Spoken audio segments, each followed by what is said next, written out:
Hi everyone. Hello. So happy to be with you today. As I announced, I'm going to be having a guest speaker today that is going to join me in a few minutes. So just to recap, if you remember in the very first live video that I did in the group, I mentioned that I would bring in some guest speakers to chat to you about a whole lot of different topics. So this is the very first one that I'm doing today with Craig, and I'm hoping that we are going to have a whole lot more of them. So I'm going to try to do those the last Monday of each month.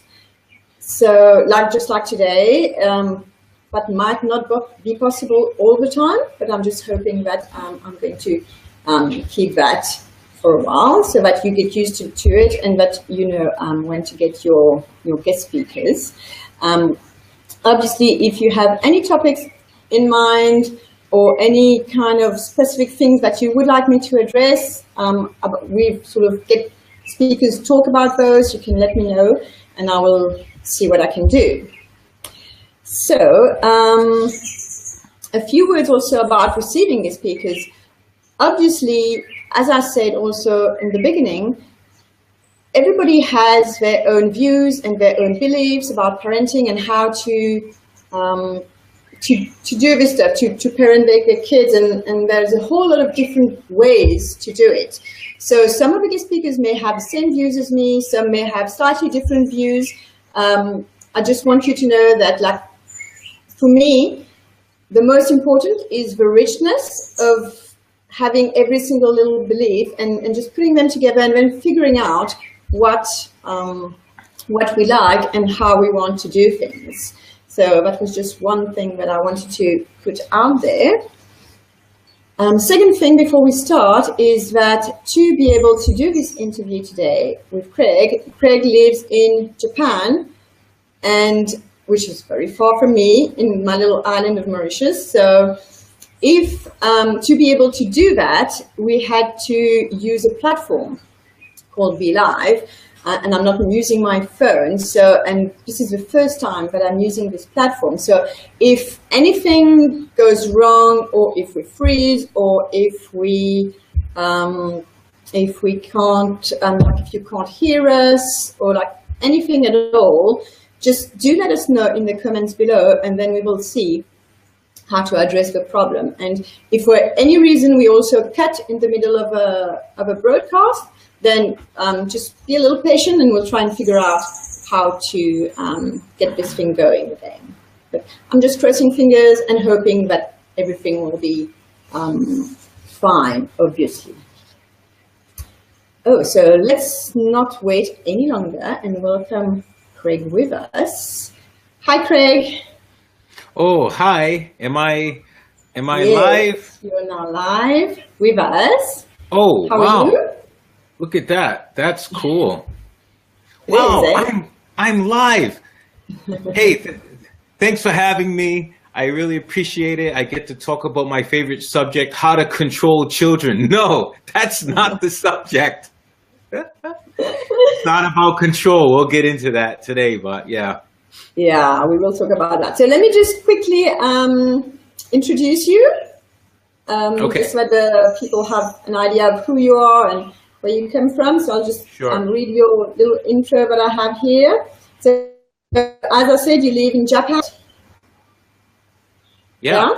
Yeah. So Craig has been working with children for 21 years. He spends most of his time coaching children and their parents and helping them reduce conflict and increase peace and harmony within the family. Would you like to add anything to that, Craig? No. Well, yeah. I'm the author of Painless Parenting. Yes.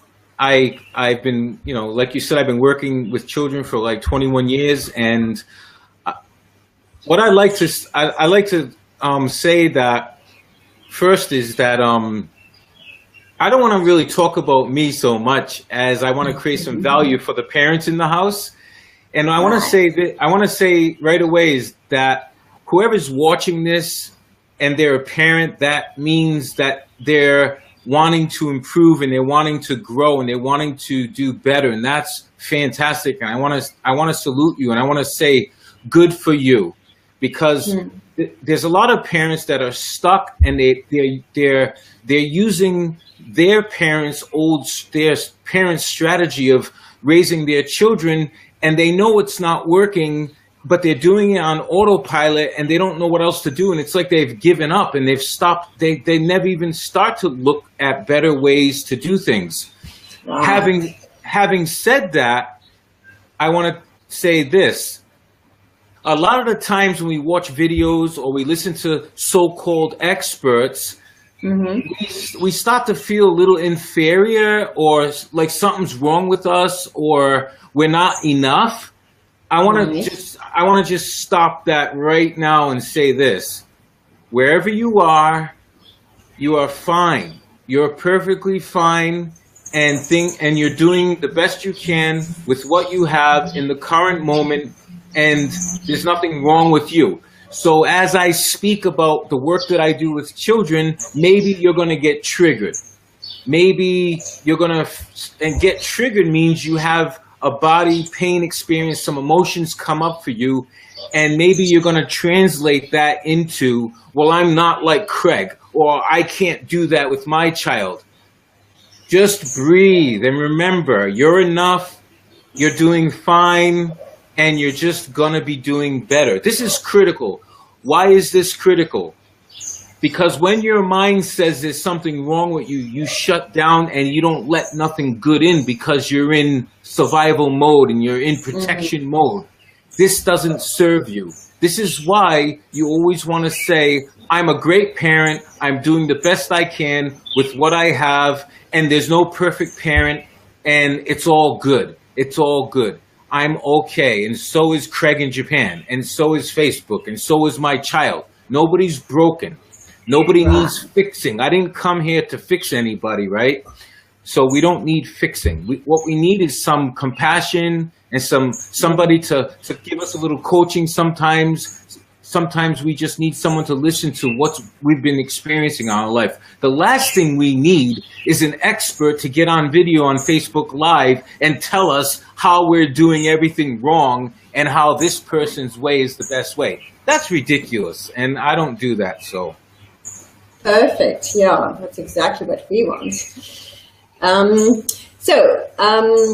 Let's get, before we start on the topic, I just want to tell people that, like, just to stick with us, but because you have a little surprise for us also at the end, so that is quite exciting. But we'll get to that later. Okay. So our topic today is how to get your child to do what they don't want to do, and thank you for it. And as you said, there's a twist to it. It's not about sort of getting more control. So what are we talking about? Are we talking about things like homework? Are we talking, what are we, how? Whatever your child needs to do, whatever it is it cleaning up? Whatever it is, do they have specific chores? Do they need to be cleaning their room, or whatever that they need to be doing for the greater good of the family unit or for themselves personally? Go ahead. Okay.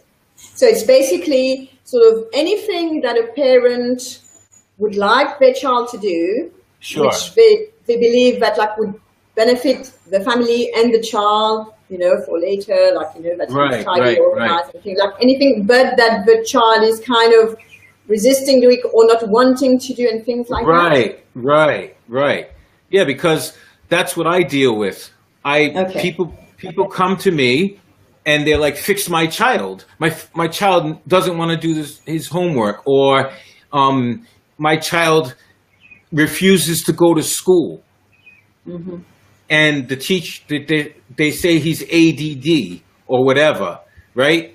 Or like they labeled the child, right? Or any of this. So I tell the parent, okay, bring your child to me. We'll handle it in one meeting. They're like, yeah, right.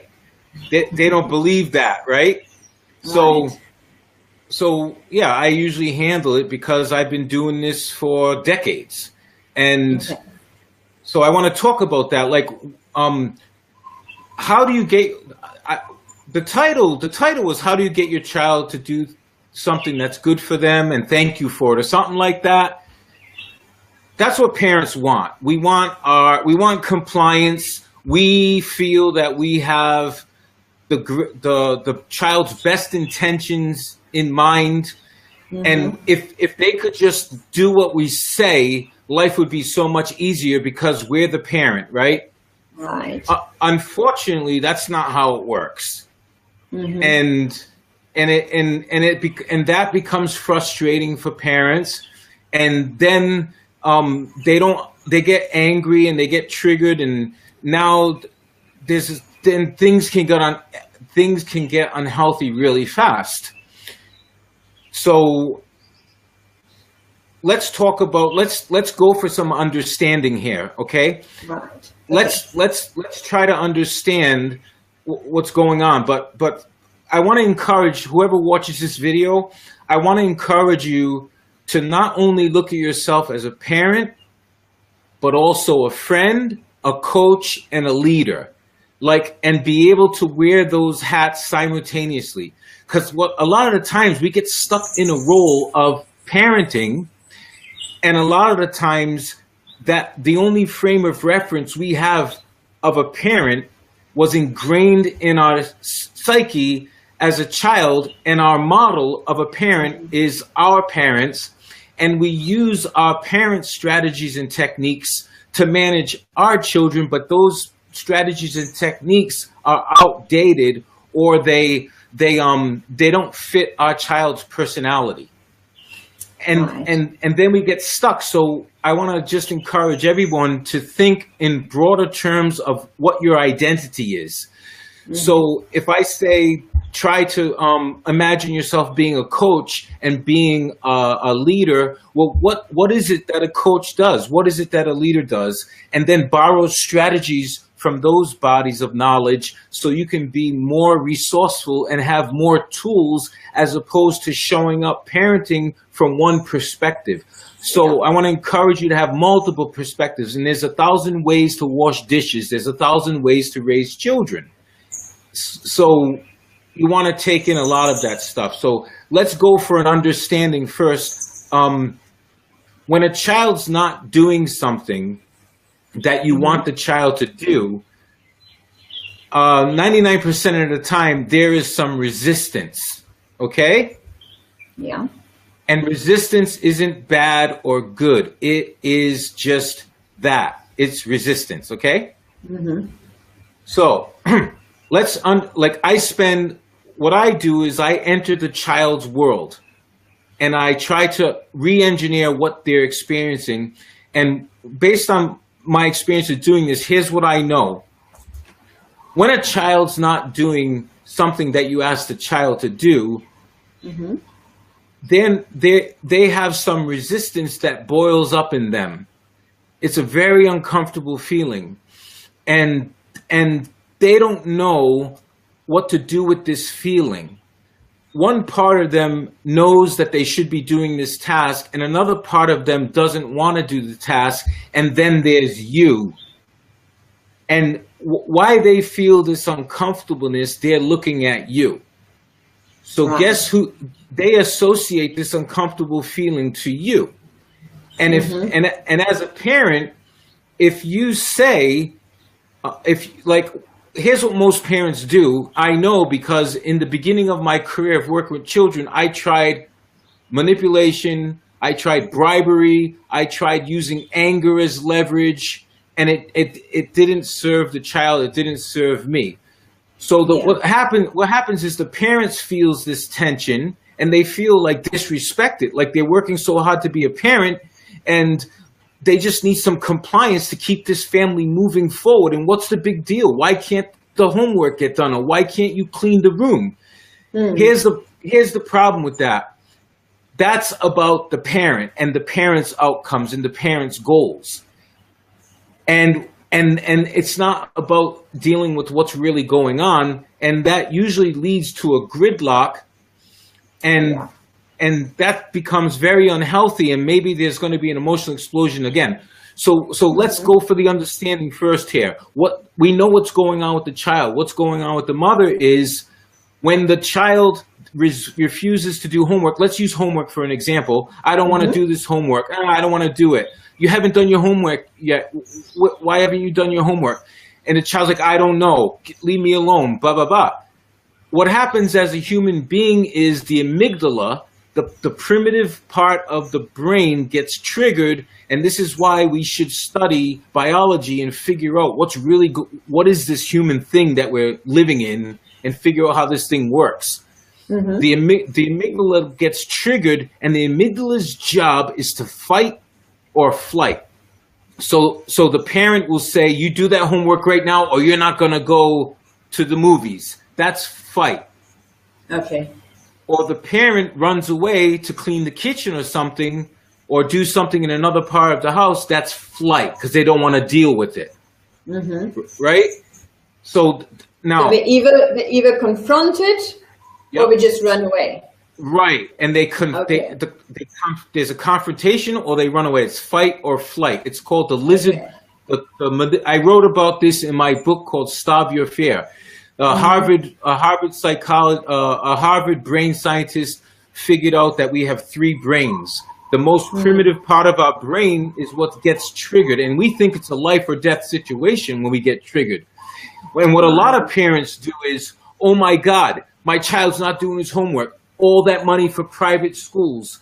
He's going to be a loser when he gets older. He's never going to get a job. He's going to stay here forever and spend all my money. And they start stacking, and they get more crazy, and then they blow up. And you better do that homework right now. And it's like, wow, what's that? That's your lizard brain reacting, okay? Right.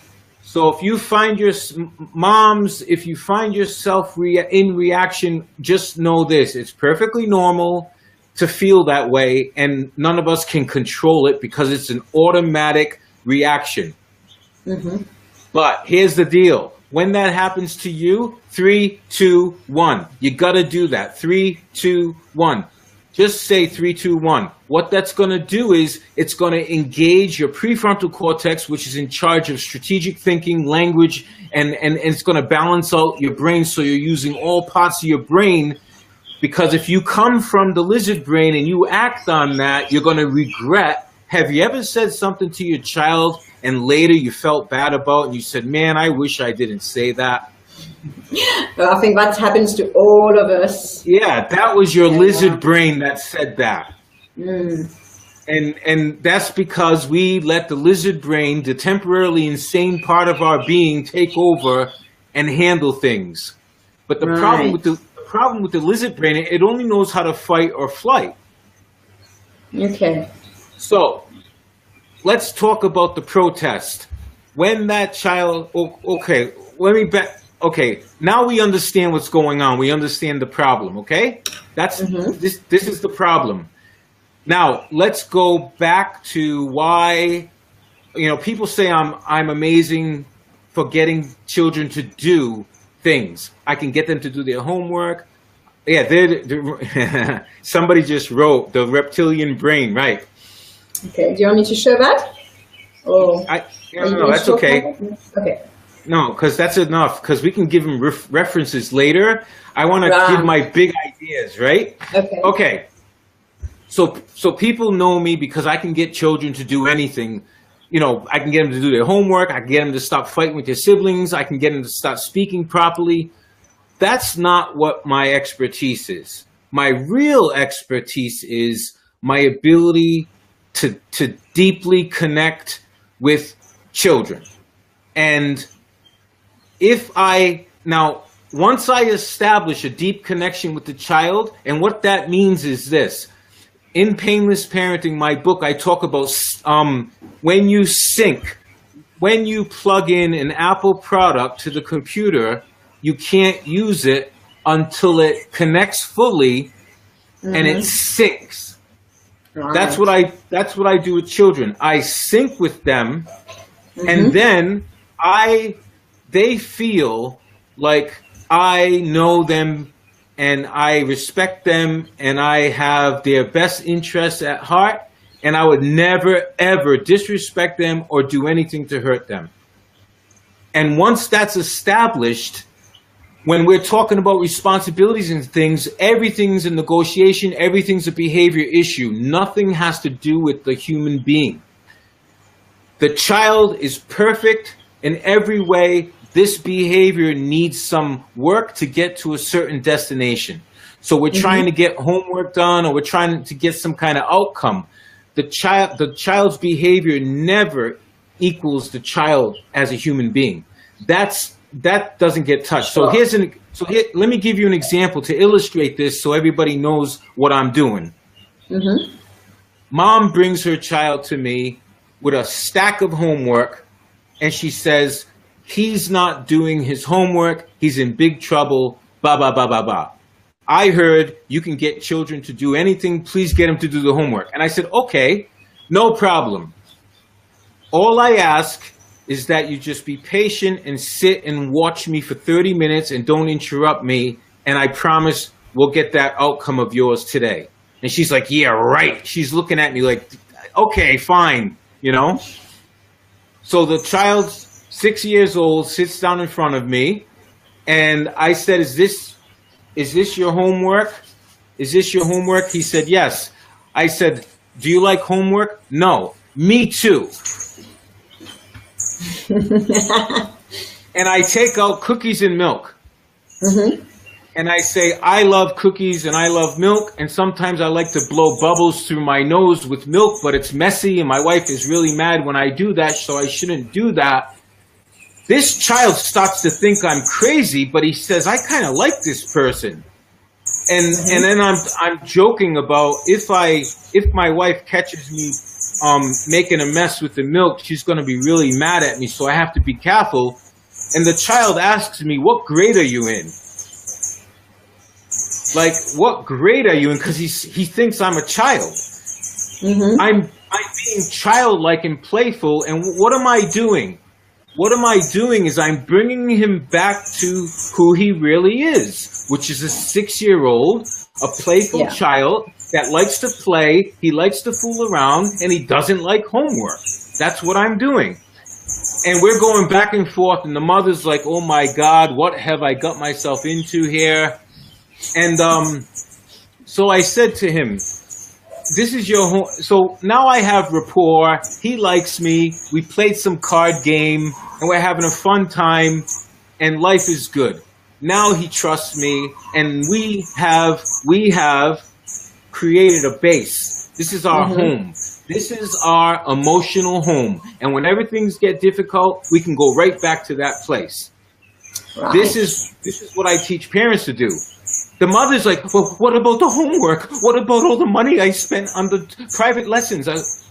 Trust me, it's going to get done. Just watch.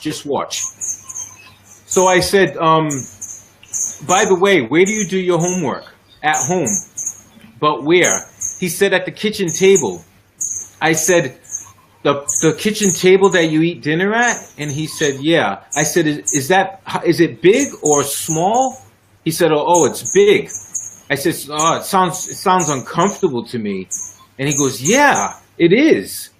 So now, what am I doing?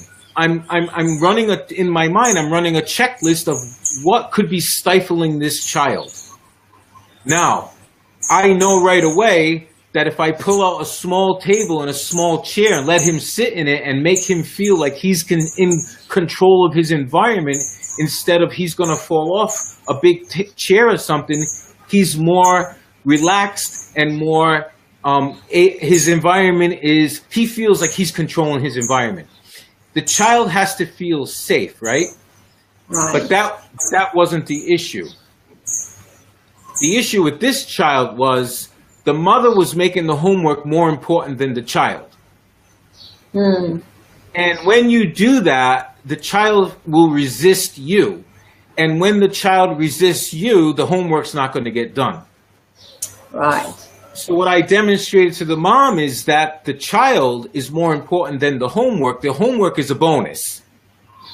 So I have to connect with this child and let this child know that he's okay. And whenever there's a tough time in the family, if you can come back to, you know what, I don't know what to do about this homework issue, but I do know this. I'm your dad and I love you and we'll figure it out. Mm-hmm. So I never want homework or chores or anything to get in the way of that connection, but I won't let that child use that connection to get away with stuff. Right. Right? So I don't want to talk about the interventions too much that I've been doing. I just want to tell that story to illustrate that why what I do works so well is because I make the child more important than anything else. Mm. And I don't judge the child. And I make them take responsibility by asking them, I'm confused. Is this your homework? And they go, yeah. Oh, okay. I just wanted to make really super clear on whose homework this is. It's not your mom's? No. Okay. Thank you. Somebody may say, well, what am I doing? I'm making the child take personal responsibility and ownership. It's not mine. But if mom makes a big deal about the homework, it starts to look like it's her homework. Yeah, and, it's like we care more about it than the child do. Yeah, exactly. So okay, now here's the big piece of this. The child's not resisting the homework. Mom has an image of what this child should be, but that's not who this child is. I introduced her to who this child is by regressing this child back to their playful, loving, carefree 6-year-old. That's who they are. Right. But mom has this image of who she thinks this child should be, and she has a relationship with that image. She doesn't have a relationship with her child. And her child is being forced to be that person. And the child is resisting the image of what mom has of the child. That's where the resistance is. So basically you're saying that once the parents, moms and dads, can see their child for who they really are, right, and create that deep connection, yes, then homework's easy. That they resist, they will no longer it will go much smoother. Well, yeah, what you're doing is you're resisting, you're removing, yeah. Yeah, okay. If it's truly authentic resistance within that child, then that could be easily fixed. Because it's an environment issue, or they're tired, or they have too many. You can easily troubleshoot what the issue is. Like maybe they're getting stuck at a certain point and they need a little help, and they're afraid to ask mom because mom expected this homework to be done 2 days ago.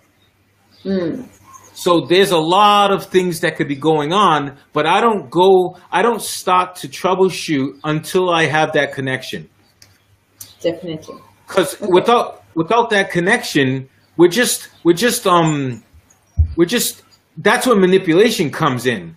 Like if you don't have the connection, you're going to try to manipulate, control, placate, bribe. But if you have a true connection, then you don't have to do any of that stuff. Yeah. Okay, so because we're getting to the sort of end of our time, let me just try and recap what you've just told me, and you tell me if I got it right. So basically, first up, you have to understand, really understand what the situation is, who that child is, and sort of get an understanding of our own ways of responding to them, to the situation. Secondly, you really need that deep connection first, sort of not starting with the fight and flight, but just build up the connection. Yeah. And then you also, the parents, will find ways where the children can control a little bit of the environment and take responsibility for what they have to do. Okay. And then afterwards, sort of give them back that responsibility and interact with the child as that child and not as we want them to be. Yeah. Did I get sort of what you? Yeah, I think that's in a few points. Yeah. Like, okay. Also, when a child is in resistance, we panic, and we think that something we're doing something wrong, or because of the lizard brain kicks in, we panic, fight or flight. But you got to go 3, 2, 1, get your prefrontal cortex involved. Yes, okay, now let's deal with this. Let's deal with this resistance. So, okay, now listen. The resistance is a human pattern that gets run. It's just a pattern, and if you freak out, that pattern gets intensified, and the panic increases. So as soon as I see that, I have 1,000 ways to deal with that. But one of the ways is I like to diffuse the resistance. I like to just diffuse this. Now, you parents, if your child ever refuses, don't take it personal. They're not saying that you're a bad parent. It's not about you at all. They're having emotional experience. And if you freak out, they're going to freak out more because you're the leader. Our job is to hold a safe space for them to have this experience. So what I like to do is, if there's, oh, I don't want to do this, right? I will say, you too? Oh, wow, me too. And you know what? When Dad was in high school, he did the same thing. We all have experienced that. It's okay. It's okay. And if you can do this while you're washing dishes or something, it's perfect. Because if you look at a child in the eye and you say that, you don't need that much attention.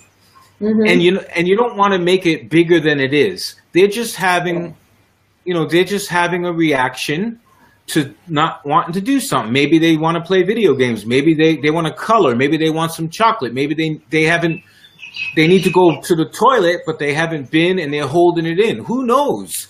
But the initial resistance, we have to I agree with it. I just say, you too? Well, just kind of allowing them to experience those emotions. Let them experience that. And then you can, now here's the thing.